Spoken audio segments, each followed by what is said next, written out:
I'm just... That's okay. Okay. Do you want to read it?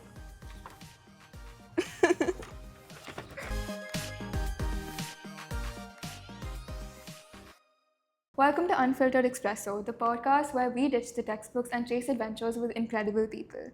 I'm your host, Chhavi Rajawat, and today's guest is someone whose story will completely change the way you think about leadership. Meet Chhavi Rajawat, India's first MBA Sarpanch. She led her own village soda in Rajasthan and turned it into a model of sustainable and inclusive development. Roads, clean water, education, she's done it all. But what's even more inspiring is that she's still doing the work, even after stepping down. She's helping revive a girls' college, setting up a digital literacy center, and working on an agricultural learning hub, all while proving that leadership doesn't need a title. So today, we'll talk about what drives her, what leadership really means, and what we as students can learn from her story. Welcome to the podcast. Well, thanks, Sarah, for having me here. Interesting you asked that question because my first few months, or rather first few weeks in particular, when I realized that the panchayat did not have the funds, or barely, in fact it had no funds in the bank account at all. I was running against time because our biggest challenge was providing safe drinking water, or rather providing drinking water to the village because we had just gone through a very, very severe drought. And I actually lost sleep because the minute I would close my eyes, I would see the faces of the village elders looking up at me with their big eyes full of hope.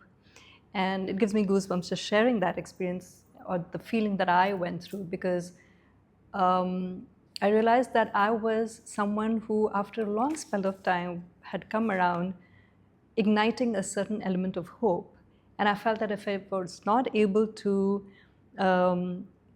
work towards it and deliver, then the heart that would shatter because of it. And I think that was a responsibility that I put upon myself. No one told me to, but that was a huge sense of responsibility. I would not call it a burden.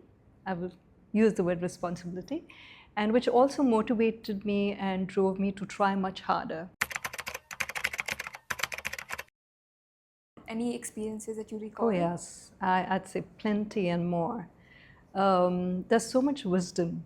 And what it made me realize was that people like us who are living in a bubble, in our own bubble of more comfortable lives, of privileged lives in the urban spheres, and we get so caught up that we miss out on the nuances, which when you step into a village, other than just the pace and the cadence at which it works, when you look at how people live, for example, it's made me go towards minimalism. It's made me realize that there's so much we take for granted. And it also made me realize that these degrees and the schools and the colleges that we graduate from, I often feel that it somewhere, knowingly or unknowingly, brings in an element of arrogance where we feel we know much more. But the reality is that we actually don't know anything.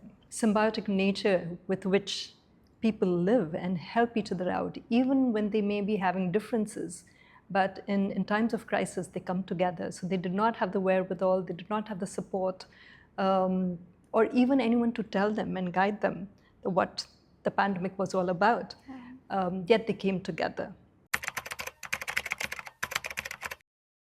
छवि राजावत को अपनी जन्मभूमि में सुविधाओं का अभाव देखना गंवारा ना हुआ, इसलिए ये अपनी अच्छी खासी नौकरी छोड़कर वापस अपने गांव सोडा आ गई और जिस गली, जिस मोहल्ले, जिस मिट्टी में वो पली बड़ी थी, उसी मिट्टी के 10 वर्षों तक वो सरपंच बनी रही.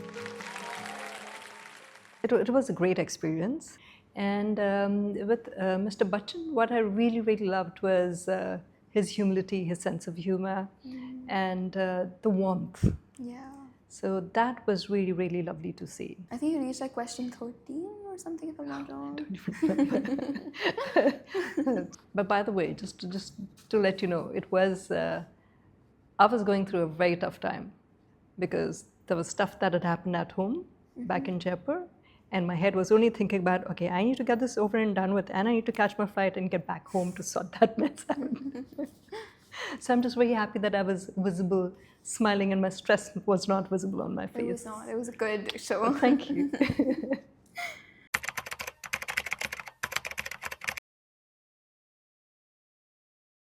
So, according to Hindustan Times, you were once attacked while trying to use common village land to set up an IT center. Is that true? Not really. Is that what they actually wrote? Ah, okay, good to know. So I think that's what happens when media does not come to the ground to understand the reality. So yes, there was the very first project which we had received funding for from the government, and it was a requirement of the government was to create what was then called this IT center. So then we spoke to the village folks, and three brothers donated their land to the panchayat for the purpose of constructing this building, which was meant for the village folks. And the paperwork had been done as is required to be done by the government, basis which they sanctioned the project and they sanctioned the funds. Why I realized that this assault happened was because perhaps the local polity was fearful of the fact that that I would come into the limelight, and because this was Congress was in power in the center and in the state at that time, and this was Congress's project, what then used to be called Rajiv Gandhi Seva Kendra. Now it's called, well, name has changed, and because it was their new project, the local polity thought, as usually happens, is when it's the first project of its kind, so obviously the seniors, so they thought either the Gandhi family or the then president would probably come to inaugurate it. And if that happens, then I would be in the media and they will know me and they might give me a ticket. So this is what I believe, and this is what a lot of the village folks also have told me must have been what got this entire nonsense to happen. But yes, stuff like that can happen. And also the idea was for them to dishearten me, because this was my first official project in the panchayat. So they must have thought that this new girl, probably coming with her own romantic notions of developing a village, and if we clip the feathers right at the beginning, hopefully she would, get scared and leave. So, were there any other instances where you said like they tried to clip your feathers, right? Were there any other such instances that maybe? Oh, plenty. Plenty. I think there was another one just a little before this, but I was lucky that that time the block development officer was not as egoistic and open to listening. So what I realized, so they were not sanctioning any of my projects. And it didn't make sense because in NREGA, there's a 60-40 ratio. So 60% has to be spent on, should not be using material, etc. And 40% can be used on projects which requires material as in civil work, constructing a building, so on and so forth. And I had looked around prior to my being elected, there had not been a single project which had utilized material. And they said that you have crossed the 60-40 ratio, and it made no sense to me whatsoever when I looked at the records. So I went to his office. I said, I would appreciate if you could give me that report which gives you the figures. And he was kind enough to provide it to me. And then I realized that that had been, it could be just an error, or it could also have been done on purpose. I would never know. But when I did and this was an Excel sheet. So when I looked at all the figures and the sum total, it did not add up, right? So the total was not what the total of those figures should have been. So I did the math myself, took that report to him, and I told him that I think there's an error that's been made. And so they were showing it as 70%, I think 70-20, I forget what the figures were. And he smiled and he apologized. He said, I will get it fixed. And that's how our projects then got, or rather the sanctioning of funds therefore happened. So which also makes you realize that it's very important that literate people should be at these kind of leadership roles, because if you don't know what kind of documents are being used, and like something as simple as this, if I weren't educated, I would have just believed what I was being told. Not everyone steps up like that. Absolutely.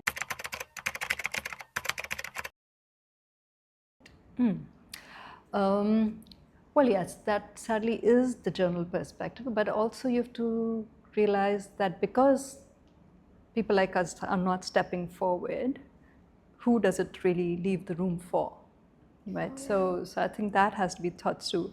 And I myself, in my 10 years of being a Sarpanch, have been really blessed to see some amazing bureaucrats and amazing polity who actually are out there to make a difference. And I often feel that individuals like that need that support that I speak of, not just for the village, but even within the system. Because for those who are trying to do something different, there are more roadblocks because they're doing something different than the usual. Yeah. So what can we do as citizens of the nation? Can we start demanding from the polity and bureaucracy to do things differently, the way we want it done, rather than succumbing to the pressures of how things have been going the way they are? And the beauty of being at the age that you're at, and the youth of the nation, is that you have a louder voice. You have digital platforms, which perhaps the older generation did not have. People can even be anonymous, and you know that the government is listening and has no choice but to listen. What is required in countries like ours is patience and perseverance that I feel people give up too quickly. Yeah. And I think it's very, very important to remain optimistic and find like-minded people to provide you that support. So, what were you like in school? Were you the kind of student who had everything figured out, or did your goals change as you went on? I thought I had figured out what I wanted to do, because my father at that point of time had a flourishing export business, and I always assumed that would just automatically fall into my lap, not realizing that my parents had their own dreams, which was to get into social service. And I also realized that that's perfectly all right, because we are constantly changing and evolving as individuals. And I think that is something people need to realize, that what you were yesterday is not who you are going to be today. So, and in the process, when I look at life today, for the multiple avenues you all have access to, I think it's important for you to understand what it is that you like, because doing something that you're passionate about is so easy. It makes life so much more fun. And even the potholes that come your way, you actually enjoy it because it's a learning curve. Yeah. So I think it's very important that individuals understand what that talent or what their interest is and work towards it, rather than being, lack of a better word, but I will use it, instead of being bullied by, say, what the environment, what the friends or parents wish for them. Of course, they wish well, but it may not be something that is of your interest. So it's important to understand that and work towards it. And I do have this, I don't know if I can call it a song, but every once in a while I love listening to it. So the lyrics of this, it's called Sunscreen. Do check it out. And maybe you could put it as a link as well. And the lyrics of that resonate with exactly what I'm trying to say, is that there's so much more to life, and it is a very short life. So it's best to do what it is you wish to do and enjoy it, rather than being influenced by the noise around it. So it's important to cut that noise out. And as far as education is concerned, more and more when I see schools, especially up north, I think it's important to realize that that it's not so much about focusing on creating the intellect alone, but it's about raising a good human being, someone who is also compassionate and empathetic. And when you're that, I think, and when you also understand yourself and you're true to yourself, that I feel is real empowerment. If you could go back and talk to your high school self, what's one thing that you would maybe tell her? That's a good question. I would tell myself to be more free and enjoy life a lot more, and make more friends. Okay. Yeah. So we've switched locations and we're gonna go on with the last segment of the podcast, which is the instant brew round. So, quick answers, and you just answer the first thing that comes to your mind. Okay, first question. Favorite Rajasthani snack? Ooh, chana bhungra. Tea or coffee? Depends on which tea, otherwise black coffee. If leadership were a color, what color would it be and why? I'd say white. To me, it represents purity. It's a solid color, and it's clean. When I'm saying clean, I'm thinking unbiased, fair, and an open canvas. Good answer. First thing you do when you wake up? First thing I do when I wake up is I look out of the window at nature, at the birds, the flora and fauna, and then I make my bed. That's how I begin my day. What's your favorite holiday destination? I love the hills. Ooh. Yeah. Any particular place?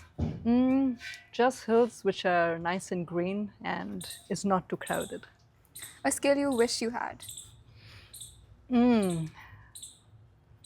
After having become the Sarpanch, I'd say the skill to be able to communicate with all worlds. The reason I'm saying that is because what I noticed was, or rather, let me put it this way. I think coming from the backgrounds we do and with education and being polished, we behave in a particular manner. And to get work done at the grassroots, I realized what is needed is nuisance value. Not saying I would want to become like that, but I wish I had the skill to behave like that, to put my point across through a room full of loud people. That is something that I really want to work towards. Okay. Yeah. A book you think that everyone should read? Just one, or can I? You can name multiple. So I love, I think people should definitely read J. Krishnamurti on education, on relationships.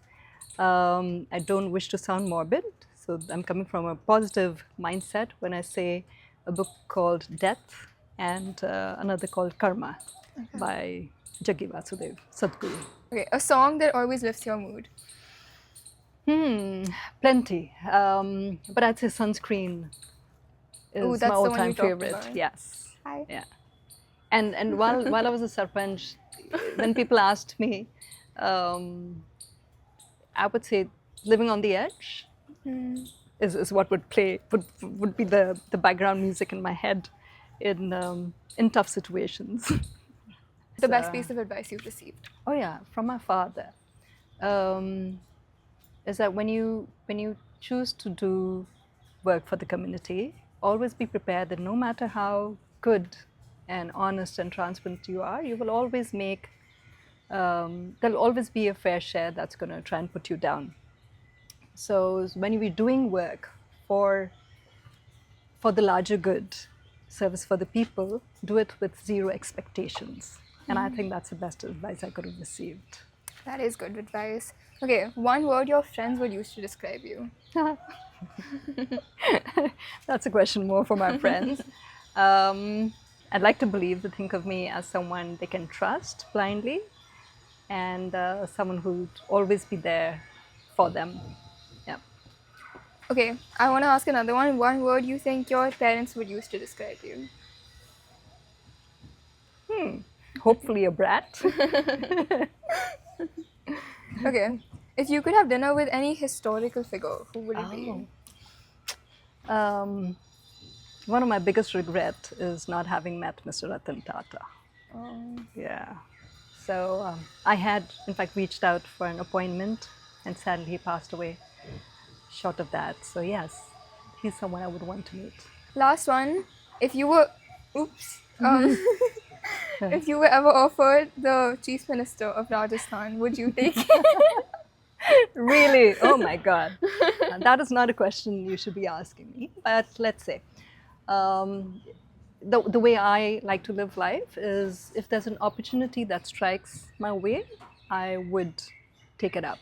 Anything that, even if it's something that's something I'm not used to or not familiar with, like how the Sarpanchi happened, I had no clue. There was no one to guide me. But I'm glad I did it. So I do believe and I think this should be true for everyone, when opportunity strikes, you should take it up. Because there's a reason why the universe has conspired to bring it your way. That's how I see it. Okay. That kind of sums up the instant review round. We're gonna quickly conclude. Last one for today, which I just ask every one of my guests, and I think it differs from person to person. But what do you think the world will look like in a decade? Oh, I think with how things are moving, with technology, things are changing so fast. I don't think even those who are out there and know all of tech can even answer that question themselves. But I do hope that people will be more compassionate, and technology is going to make the world smaller, and people, I hope and pray, use tech, the good aspect of technology, vis-a-vis the negative one. Yeah. That's what I wish for, and I'm an eternal optimist. That's the way I'd like to see it go. Okay. So this sums it up.